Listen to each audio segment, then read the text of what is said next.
औज़ु बिल्लाहि मिनश्शैतानिर्रजीम बिस्मिल्लाहिर्रहमानिर्रहीम। तमाम दोस्तों को अस्सलामु अलैकुम। दोस्तों, उम्मीद करता हूँ कि आप खैर व आफ़ियत से होंगे।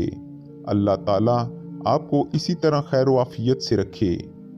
एक शख्स घर आया तो इसकी बीवी ने कहा, हमारे गुसल खाने के पास जो दरख्त है इसे कटवा दो।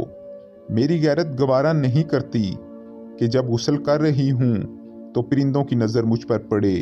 वो बीवी की बात से बहुत मुतासिर हुआ और उसने दरख्त कटवा दिया।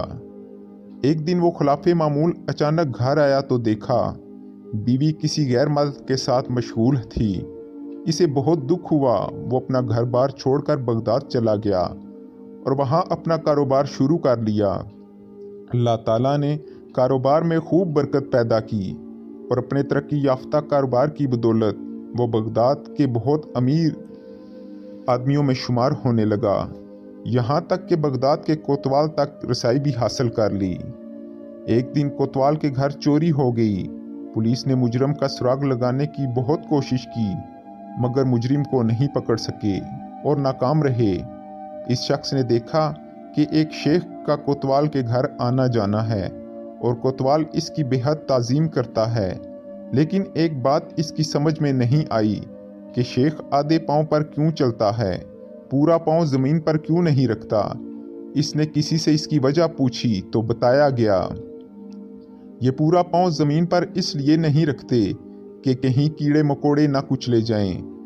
वो शख्स फ़ौरन कोतवाल के पास गया और इसे कहा, जान की अमान हो तो अर्ज़ करूं कि आपकी चोरी इसी शेख ने की है।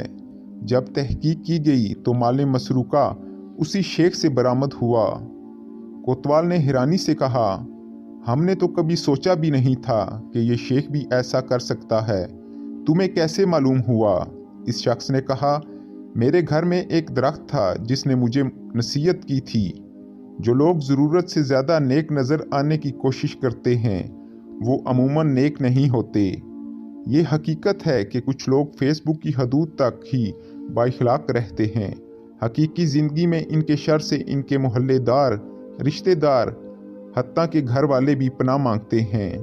ऐसे इखलाक और नेक नामी का क्या फ़ायदा जिससे सिर्फ वही लोग फ़ायदा उठाएं जिनका आपकी प्रैक्टिकल लाइफ से कोई वास्ता ही नहीं। अक्सर ऐसे किरदारों से वास्ता रहता है कि ज़रा सा झगड़ा किया हुआ और अपनी कमीनगी पर उतर आते हैं। ज़रा सा इख्तलाफ क्या हो गया, वो अपनी बात पर अड़ जाते हैं, अपनी टाइम लाइन पर मौसूफ क्या बने होते हैं। और यही हकीकत है कि दुनियावी ज़िंदगी में वो बहुत ही बुरे होते हैं। तो दोस्तों, मेरा आज का वाक़या आपको कैसा लगा मुझे कमेंट बॉक्स में ज़रूर बताइएगा। और जाते जाते आपसे गुजारिश है कि मेरा चैनल सब्सक्राइब कर लीजिए और घंटी के बटन को भी प्रेस कर दीजिए ताकि मेरी हर आने वाली वीडियो आपको मिल सके। तब तक के लिए आपसे इजाज़त चाहता हूँ। अल्लाह हाफिज़।